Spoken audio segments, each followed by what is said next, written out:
Me voici Seigneur, pour faire ta volonté.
Me voici Seigneur, pour faire ta volonté.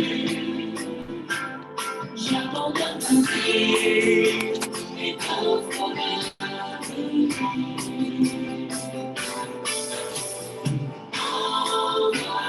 Envoie-moi, où tu veux que je sois. Alors, et j'appartirai. Me voici Seigneur, pour faire ta volonté. Je te donne mon cœur et toutes mes pensées. Me voici Seigneur, pour faire ta volonté. J'abandonne ma vie et t'offre ma vie.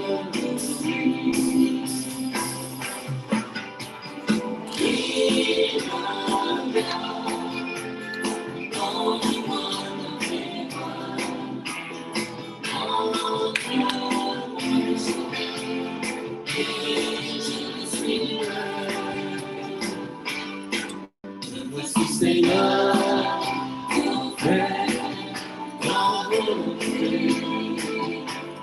Je te donne mon cœur et toutes mes pensées. Me voici Seigneur, pour faire ta volonté. J'abandonne ma vie et t'offre ma vie. J'abandonne ma vie et t'offre ma vie. J'abandonne ma vie et t'offre ma vie. J'abandonne ma vie et t'offre mon avenir. C'était exactement l'attitude et la vie consacrée du prophète Ézéchiel, 6 siècles avant Jésus-Christ. Il s'était totalement abandonné à lui et en 573, la vision du troisième temple lui a été donnée. Et ce temple, qui est aussi une vision de ce que nous sommes en Christ, quand nous sommes le temple du Seigneur.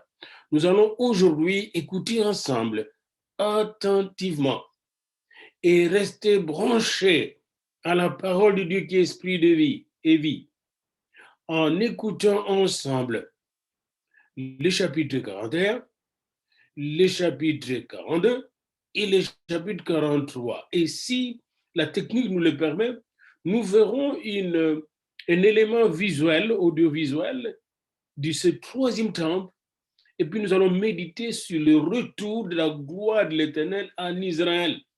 Parce que depuis qu'elle est partie, la gloire de l'Éternel n'est jamais revenue. Christ est venu avec la gloire, il est parti avec sa gloire, et il a laissé seulement sur son Église. Mais un jour, Israël va retrouver la gloire de l'Éternel, et ça sera le millénium. Écoutons la parole de Dieu.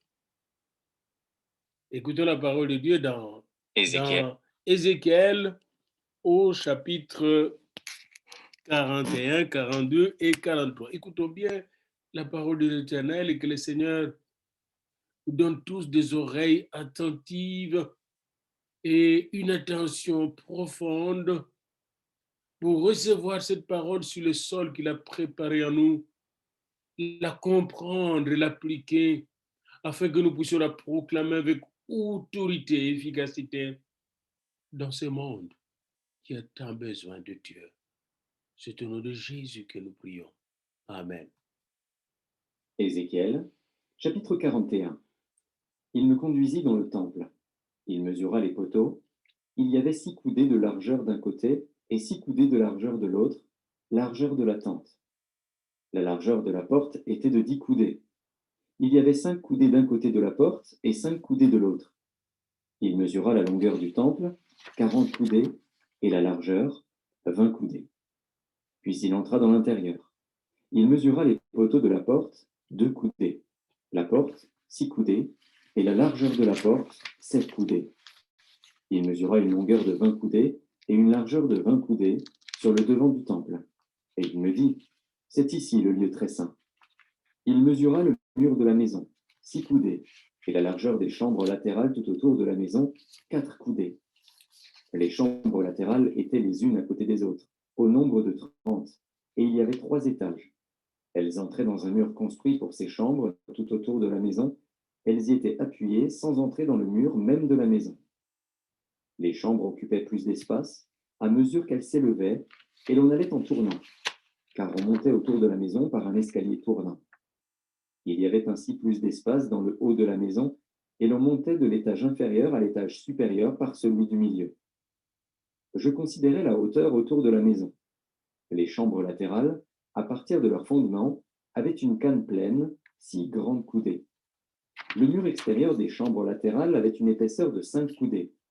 L'espace libre entre les chambres latérales de la maison et les chambres autour de la maison avait une largeur de 20 coudées tout autour.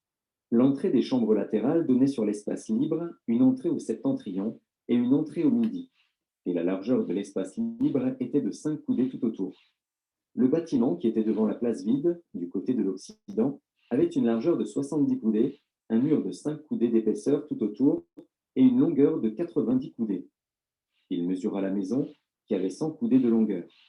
La place vide, le bâtiment et ses murs avaient une longueur de 100 coudées. La largeur de la face de la maison et de la place vide, du côté de l'Orient, était de 100 coudées. Il mesura la longueur du bâtiment devant la place vide, sur le derrière, et ses galeries de chaque côté. Il y avait 100 coudées.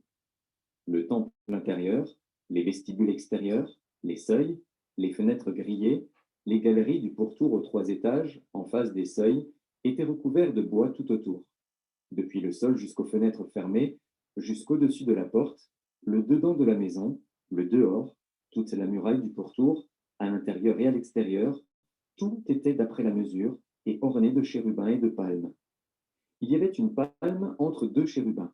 Chaque chérubin avait 2 visages, une face d'homme tournée d'un côté vers la palme et une face de lion tournée de l'autre côté vers l'autre palme. Il en était ainsi tout autour de la maison. Depuis le sol jusqu'au-dessus de la porte, il y avait des chérubins et des palmes, et aussi sur la muraille du temple. Les poteaux du temple étaient carrés, et la face du sanctuaire avait le même aspect. L'autel était de bois, haut de 3 coudées et long de 2 coudées. Ses angles, ses pieds et ses côtés étaient de bois. L'homme me dit, c'est ici la table qui est devant l'Éternel. Le temple et le sanctuaire avaient 2 portes. Il y avait aux portes 2 battants qui tous deux tournaient sur les portes, 2 battants pour une porte et 2 pour l'autre. Des chérubins et des palmes étaient sculptés sur les portes du temple comme sur les murs. Un entablement en bois était sur le fond du vestibule en dehors. Il y avait des fenêtres fermées, et il y avait des palmes de part et d'autre, ainsi qu'au côté du vestibule, aux chambres latérales de la maison et aux entablements. Ne vous perdez pas sur tout le détail. Nous ne reviendrons pas là-dessus. Concentrez-vous sur le verset 22, les chapitres 41, verset 22, la dernière phrase. L'homme me dit, c'est ici la table qui est devant l'Éternel. Quand vous entrez dans une maison, il faut savoir où se trouve le cœur de la maison, la table qui est devant l'Éternel. Allons-y au chapitre 42. Ézéchiel, chapitre 42. Il me fit sortir vers le parvis extérieur du côté du septentrion, et il me conduisit aux chambres qui étaient vis-à-vis de la place vide et vis-à-vis du bâtiment, au septentrion. Sur la face, où se trouvait la porte septentrionale, il y avait une longueur de 100 coudées, et la largeur était de 50 coudées. C'était vis-à-vis des 20 coudées du parvis intérieur, et vis-à-vis du pavé du parvis extérieur, là où se trouvaient les galeries des 3 étages. Devant les chambres, il y avait une allée large de 10 coudées, et une voie d'1 coudée. Leur porte donnait au septentrion. Les chambres supérieures étaient plus étroites que les inférieures et que celles du milieu du bâtiment, parce que les galeries leur ôtaient de la place. Il y avait 3 étages, mais il n'y avait point de colonnes, comme les colonnes des parvis. C'est pourquoi, à partir du sol, les chambres du haut étaient plus étroites que celles du bas et du milieu. Le mur extérieur parallèle aux chambres, du côté du parvis extérieur, devant les chambres, avait 50 coudées de longueur, car la longueur des chambres du côté du parvis extérieur était de 50 coudées. Mais sur la face du temple, il y avait 100 coudées. Au bas de ces chambres était l'entrée de l'Orient, quand on y venait du parvis extérieur.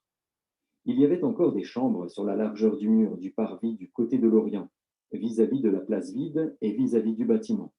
Devant elles, il y avait une allée, comme devant les chambres qui étaient du côté du septentrion. La longueur et la largeur étaient les mêmes, leurs issues, leurs dispositions et leurs portes étaient semblables. Il en était de même pour les portes des chambres du côté du midi. Il y avait une porte à la tête de l'allée qui se trouvait droit devant le mur du côté de l'Orient, par où l'on y entrait. Il me dit, les chambres du septentrion et les chambres du midi, qui sont devant la place vide, ce sont les chambres saintes, où les sacrificateurs qui s'approchent de l'Éternel mangeront les choses très saintes. Ils y déposeront les choses très saintes, les offrandes, les victimes présentées dans les sacrifices d'expiation et de culpabilité, car le lieu est saint. Quand les sacrificateurs seront entrés, ils ne sortiront pas du sanctuaire pour aller dans le parvis extérieur, mais ils déposeront là les vêtements avec lesquels ils font le service, car ces vêtements sont saints. Ils en mettront d'autres pour s'approcher du peuple. Lorsqu'il eut achevé de mesurer la maison intérieure, il me fit sortir par la porte qui était du côté de l'Orient, et il mesura l'enceinte tout autour. Il mesura le côté de l'Orient avec la canne qui servait de mesure, et il y avait tout autour 500 cannes. Il mesura le côté du septentrion avec la canne qui servait de mesure, et il y avait tout autour 500 cannes. Il mesura le côté du midi avec la canne qui servait de mesure, et il y avait 500 cannes. Il se tourna du côté de l'Occident et mesura 500 cannes avec la canne qui servait de mesure. Il mesura des 4 côtés le mur formant l'enceinte de la maison. La longueur était de 500 cannes et la largeur de 500 cannes. Ce mur marquait la séparation entre le saint et le profane. Alors d'abord, qu'est-ce que vous devez retenir ici? Tous ces détails de pièces du troisième temple, je dis bien troisième temple, parce que le deuxième temple a été détruit en 70 après Jésus-Christ par le général Titus. Eh bien, tous ces détails de ce troisième temple, le temple du millénaire, montrent que ce temple sera un temple saint, sanctifié par Dieu.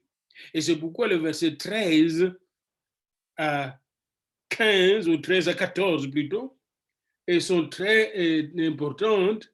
Quand les sacrificateurs seront entrés, ils ne sortiront pas. Le partie 13, il me dit, les chambres du septentrion, du sud, et les chambres du midi, du nord, qui sont devant la place vide, ce sont les chambres saintes, où les sacrificateurs qui s'approchent de l'Éternel mangeront de choses saintes. Ça annonce la Sainte Seine, hein? Et ils y déposeront les choses très saintes, saintes, saintes, très saintes, les offrandes, les victimes présentées dans le sacrifice d'expiation et de culpabilité, car le lieu est saint.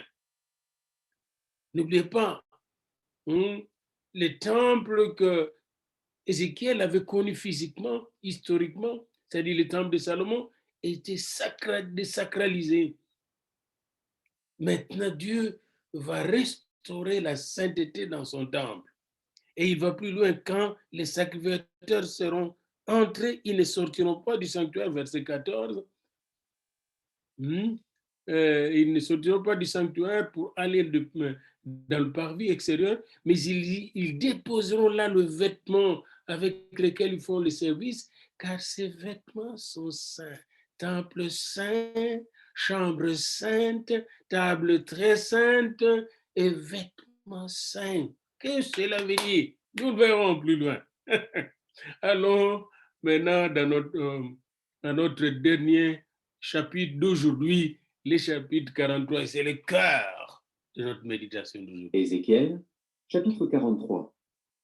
Il me conduisit à la porte qui était du côté de l'Orient. Et voici, la gloire du Dieu d'Israël s'avançait de l'Orient. Sa voix était pareille au bruit des grandes eaux, et la terre resplendissait de sa gloire. Cette vision était semblable à celle que j'avais eue lorsque j'étais venu pour détruire la ville. Et ces visions étaient semblables à celles que j'avais eues près du fleuve du Kébar. Et je tombais sur ma face. La gloire de l'Éternel entra dans la maison par la porte qui était du côté de l'Orient. Alors, l'Esprit m'enleva et me transporta dans le parvis intérieur. Et voici, la gloire de l'Éternel remplissait la maison. J'entendis quelqu'un qui me parlait depuis la maison, et un homme se tenait près de moi. Il me dit, Fils de l'homme, c'est ici le lieu de mon trône, le lieu où je poserai la plante de mes pieds. Wow. J'y habiterai éternellement au milieu des enfants d'Israël. La maison d'Israël et ses rois ne souilleront plus mon saint nom par leur prostitution et par les cadavres de leurs rois sur leur haut lieu. Ils mettaient leur seuil près de mon seuil, leur poteau près de mes poteaux, et il n'y avait qu'un mur entre moi et eux. Ils ont ainsi souillé mon saint nom par les abominations qu'ils ont commises. C'est pourquoi je les ai consumés dans ma colère. Maintenant ils éloigneront de moi leur prostitution et les cadavres de leurs rois, et j'habiterai éternellement au milieu d'eux.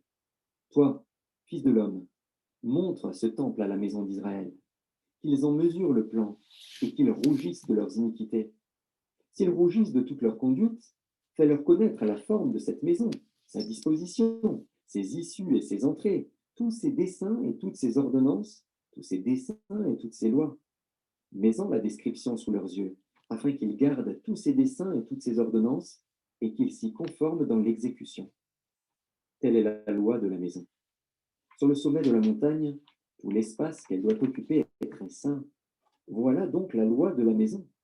Voici les mesures de l'autel, d'après les coudées dont chacune était d'un palme plus longue que la coudée ordinaire. La base avait une coudée de hauteur et une coudée de largeur, et le rebord qui terminait son contour avait un empan de largeur. C'était le support de l'autel. Depuis la base sur le sol jusqu'à l'encadrement inférieur, il y avait 2 coudées et une coudée de largeur. Et depuis le petit jusqu'au grand encadrement, il y avait 4 coudées et une coudée de largeur. L'autel avait 4 coudées, et 4 cornes s'élevaient de l'autel. L'autel avait 12 coudées de longueur, 12 coudées de largeur, et formait un carré par ses 4 côtés. L'encadrement avait 14 coudées de longueur sur 14 coudées de largeur à ses 4 côtés. Le rebord qui terminait son contour avait une demi-coudée. La base avait une coudée tout autour, et les degrés étaient tournés vers l'Orient. Il me dit, Fils de l'homme, ainsi parle le Seigneur, l'Éternel. Voici les lois au sujet de l'autel, pour le jour où on le construira, afin d'y offrir les holocaustes et d'y répandre le sang.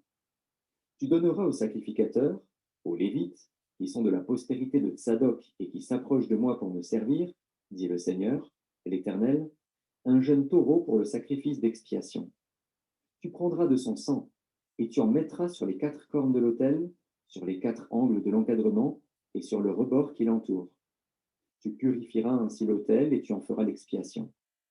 Tu prendras le taureau expiatoire et on le brûlera dans un lieu réservé de la maison, en dehors du sanctuaire. Le second jour, tu offriras en expiation un bouc sans défaut. On purifiera ainsi l'autel, comme on l'aura purifié avec le taureau. Quand tu auras achevé la purification, tu offriras un jeune taureau sans défaut et un bélier du troupeau sans défaut. Tu les offriras devant l'Éternel. Les sacrificateurs jetteront du sel sur eux et les offriront en holocauste à l'Éternel. Pendant 7 jours, tu sacrifieras chaque jour un bouc comme victime expiatoire. On sacrifiera aussi un jeune taureau et un bélier du troupeau, l'un et l'autre sans défaut. Pendant 7 jours, on fera l'expiation et la purification de l'autel, on le consacrera. Lorsque ces jours seront accomplis, dès le 8e jour et à l'avenir, les sacrificateurs offriront sur l'autel vos holocaustes et vos sacrifices d'action de grâce. Et je vous serai favorable, dit le Seigneur, l'Éternel. Alors, une première chose qu'il faut noter ici, c'est qu'il y a des sacrifices qui sont restaurés. Et c'est là que la question qui se pose, est-ce que ce troisième temple sera le temple du millénium ou sera déjà là pendant la période de tribulation? Notez bien cette question, gardez cette question bien, Irène. C'est très important pour nous. Ça, c'est un. Deuxièmement, quand vous lisez Ézéchiel, il faut retenir deux choses. Premièrement, la gloire de Dieu qui est partie d'Israël. Ça, c'est la première partie du livre. Au chapitre 1 jusqu'au chapitre 8, nous voyons l'Éternel qui abandonne le temple, qui quitte le temple. Et quand l'Éternel quitte le temple, c'est fini, Israël est dans la misère et dans le problème. Et puisque Israël est dans le problème, jusqu'au chapitre 24, Israël s'autodétruit, eh bien tous les autres royaumes voisins qui se moquaient d'Israël, Ammon, Moab, Édom, Philistin, chapitre 25, Tyr, Sidon, chapitre 26, l'Égypte, chapitre 29, vont tomber. Il n'y a plus de gloire sur la terre. Ils vont tomber. Et alors arrive au chapitre 33 la restauration d'Israël, la préparation pour le royaume futur.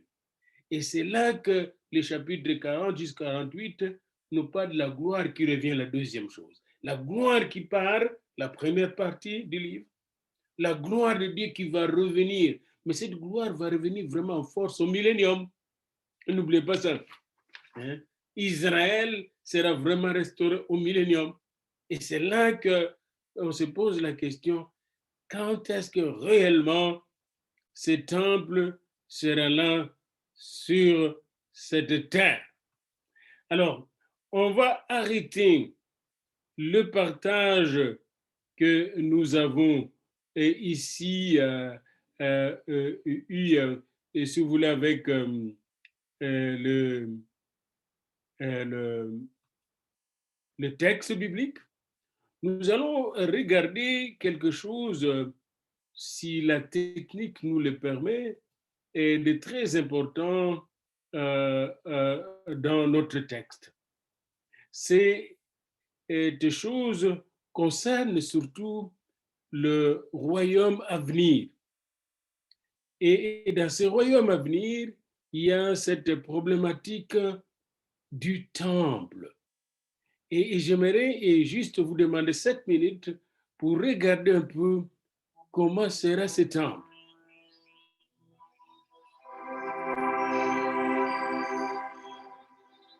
C'est le temple sera le signe qu'on est vraiment à la fin du temps. Il n'y a pas d'Israël sans le temple.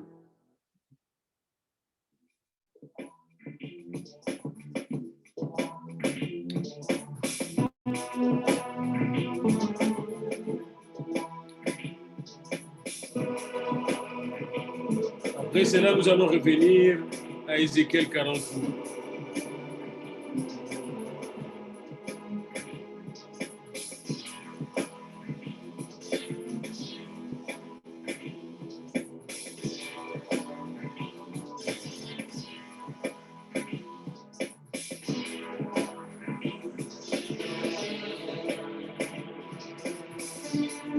Voilà le temple d'Ézéchiel en 3 dimensions. Hello, welcome. The later excavation in the temple that was described by the prophet Ezekiel in the Bible. Until recently, there was no precise plan of Ezekiel's temple. Many architects add their own measurements while they make plans of Ezekiel's temple. All their plans do not contain key verses of the prophecy. It is very difficult to follow Ezekiel. C'est pas facile de suivre Ézéchiel. Et surtout qu'on n'avait pas encore les 3 dimensions. C'était un temple à 3, même 4 dimensions, si vous voulez. My name is Antagadana. I was engaged in problem of Ezekiel's temple for 30 years.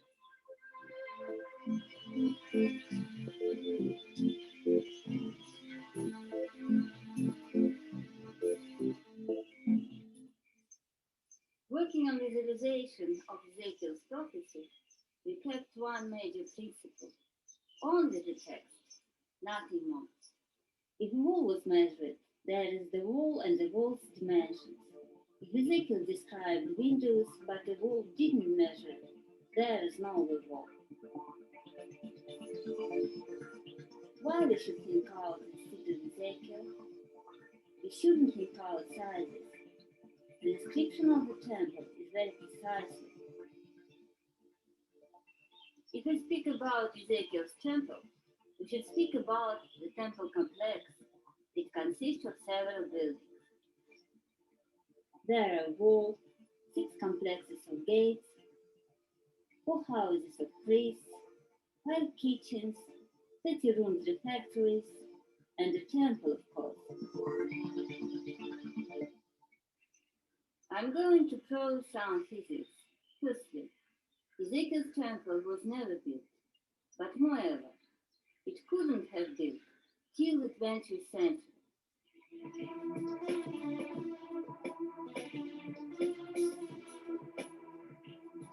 Ce temple ne pouvait pas être construit avant le XXe siècle. C'est Ezekiel's impossible. temple cannot be built on the same place in Jerusalem. Et la femme est en train de prouver pourquoi. Further, the temple should be built in Judean desert, according to Bible prophecy and according to all measurements.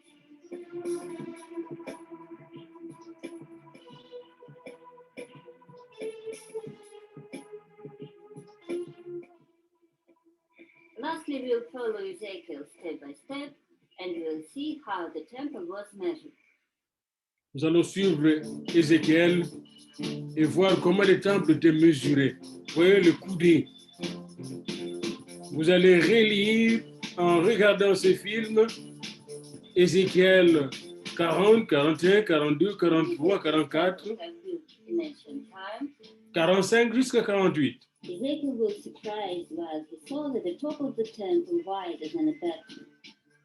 It is a pyramid on the contrary. The floors are hanging above each other, but there are no pillars to prop up their bottom. Ancient builders did not build so in antiquity. They couldn't build so because they didn't have bare concrete beams or metal beams that able to sustain such huge cargo.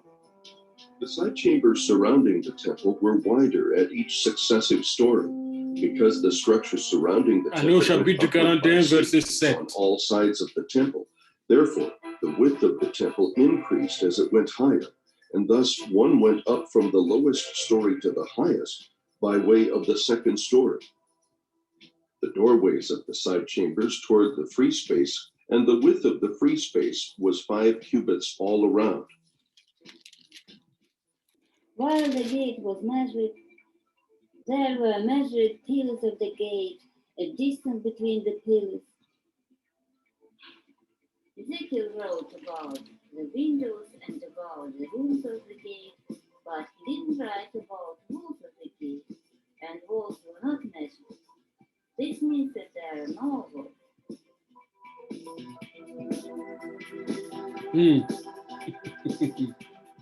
Vous voyez même le fenêtre, We shouldn't think une out. technologie Let's follow sophistiquée. the Bible. Today it is easy to build, but such construction couldn't have built in ancient times. I hope I proved it as studies. Ezekiel's temple couldn't have built till the 20th century.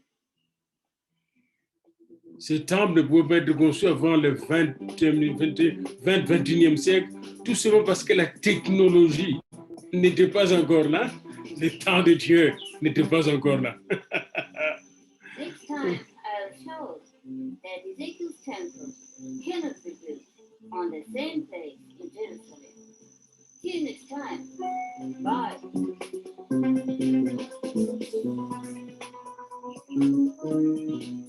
Ceci dit, je vous prie de revenir maintenant au texte de...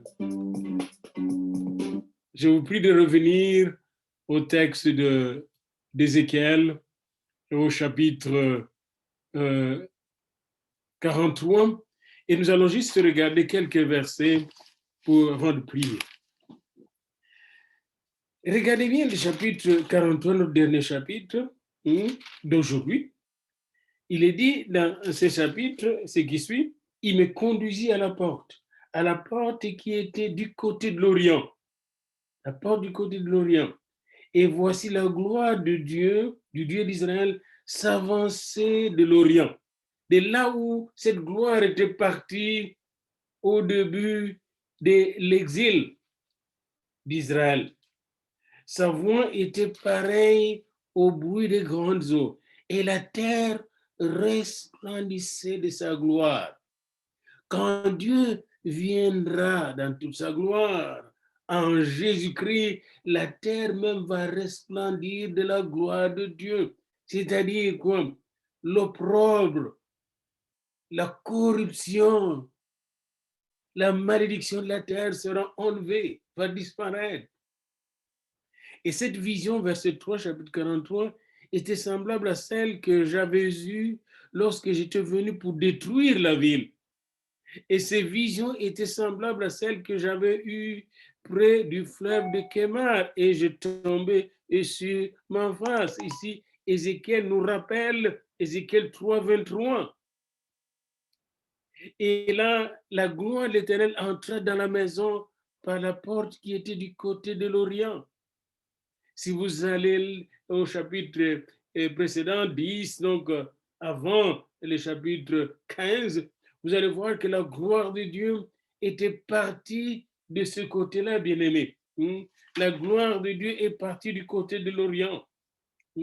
Allez au chapitre 8 et jusqu'au chapitre 10 d'Ézéchiel.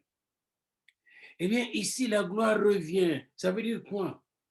Ça veut dire que la gloire qui est partie d'Israël va revenir. Et cela veut dire la même chose pour vous et moi, pour l'Église de Dieu.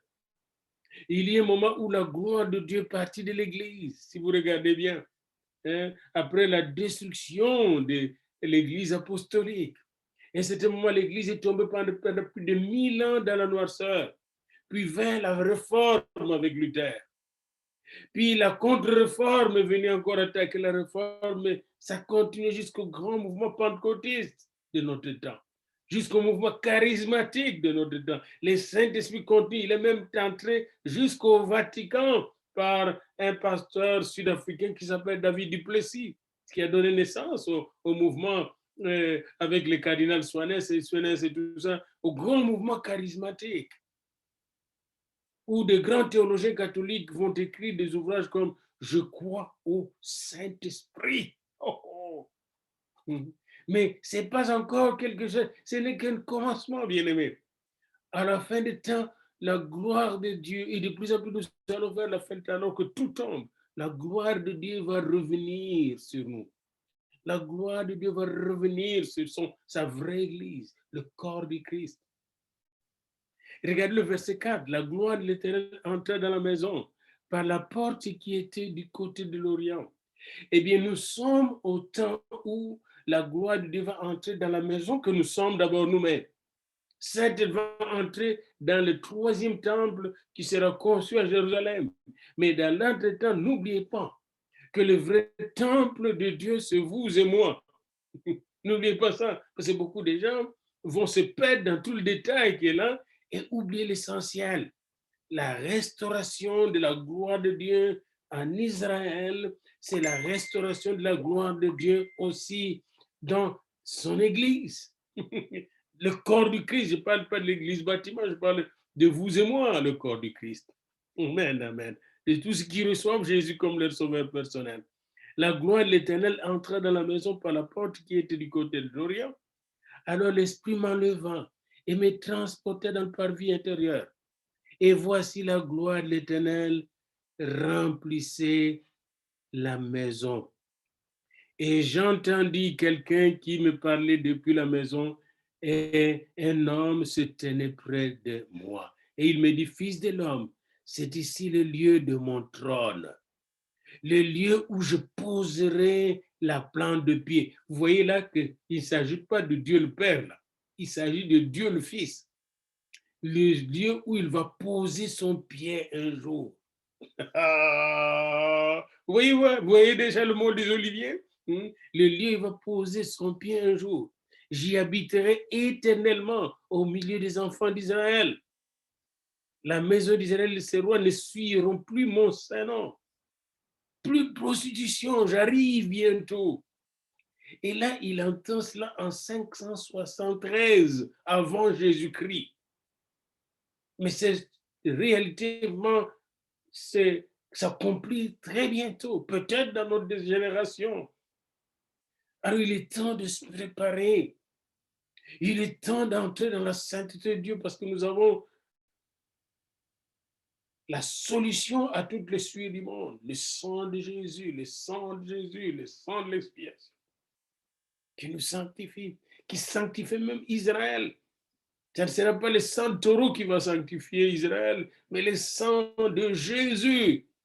Israël va découvrir le sacrifice suprême, souverain, absolu, qui donne sainteté, justification et justice. Gloire de l'Éternel, car le retour de la gloire de l'Éternel sera en Jésus-Christ, le Seigneur. Et là, alors, on va cheminer vers le temple éternel, qui sera Dieu lui-même, avec son Fils, l'agneau de Dieu qui ôte le péché du monde. Certes, le troisième temple sera conçu, mais ce sera seulement un symbole vers le vrai temple, le temple éternel de Dieu. Amen. Alléluia.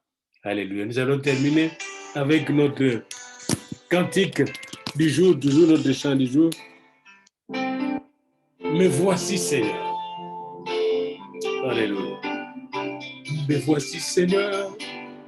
Me voici, Seigneur, pour faire Ta volonté.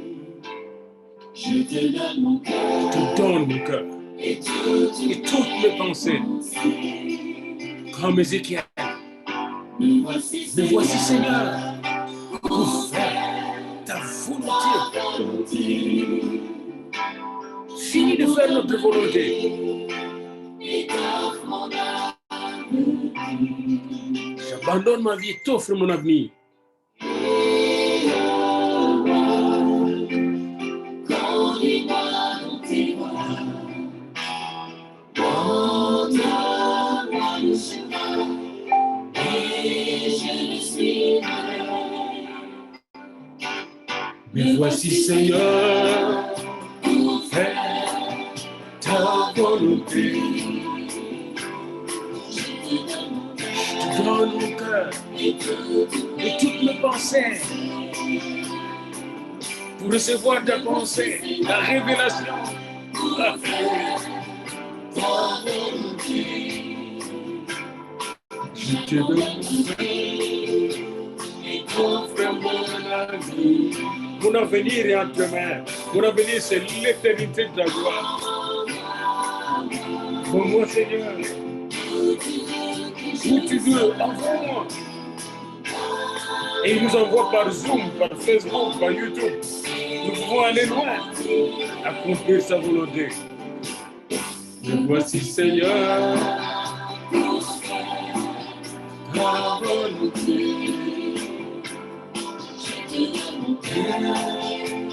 Et toutes mes pensées. Me voici, Seigneur, pour faire ta volonté. J'abandonne ma vie et t'offre mon. Abandonne nos vies, abandonne nos vies, abandonne nos vies. Au Seigneur Jésus, guide-moi, conduis-moi, montre-moi le chemin et je le suivrai. Fais de moi le temple de Dieu. Seigneur, tout fait, ma volonté. Je te donne mon cœur et toutes mes pensées. C'est sur cette parole de consécration, ce chant de consécration qui prend fin la méditation d'aujourd'hui sur Ézéchiel 41, 42, 43. Me voici, Seigneur. J'abandonne ma vie.